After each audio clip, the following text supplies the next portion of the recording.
When I was still relatively newly married, my then husband and I moved into a townhouse-style apartment. The 2 floors of our apartment were on the second and third floors of the building, and the management office and mailbox area was almost directly below us on the ground level. The woman who managed the building was older, didn't care for the property well, and usually spent most days chain-smoking Camel non-filters in her office. And being a hateful old racist. Imagine renting a place from Juno the social worker from Beetlejuice, but less helpful. She really resented what we had the townhouse, claiming we lied about my being pregnant when we moved it, because she didn't want to rent the unit to people with kids. She also made a few disparaging remarks about my husband, due to his race. She was a real peach, truly.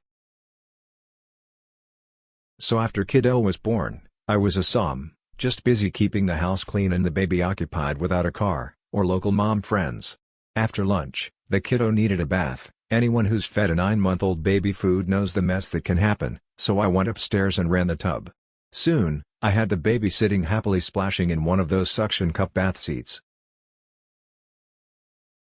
Important to note, it's the middle of winter and we had no heat, an issue I'd been fighting Juno the landlord about for a while, among other maintenance issues, like my arcing ceiling fan, or the garbage disposal that was held on with duct tape and leaked.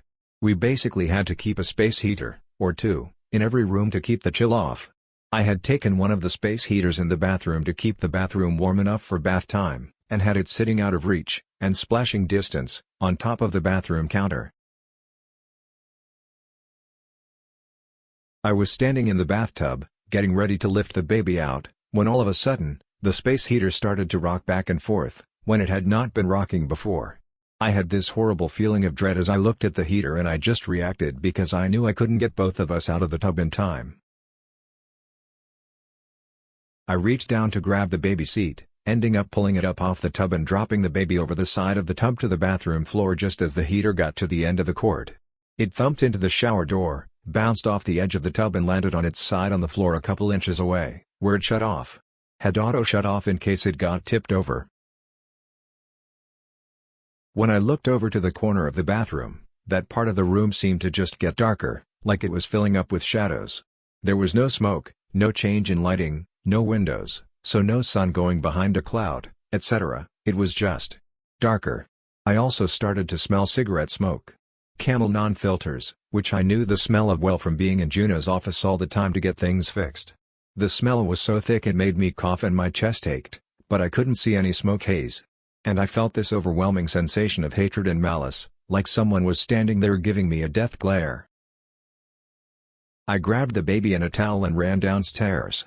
I was so freaked out, I couldn't bring myself to go back up there, so I used some diapers from the diaper bag and kept the baby wrapped in the towel and cuddled up to stay warm. I stayed down there the entire rest of the day until my husband got home. Every so often, I look up the stairs at the bathroom, but I didn't want to take the baby up there, and I was afraid to leave him alone downstairs. When he asked me why the baby wasn't dressed, I told him about the heater and the smoke in the bathroom, and he went up to check, figuring it was yet another maintenance issue. There was no electrical issues, no damage to the outlet, no smoke, no cigarette smell.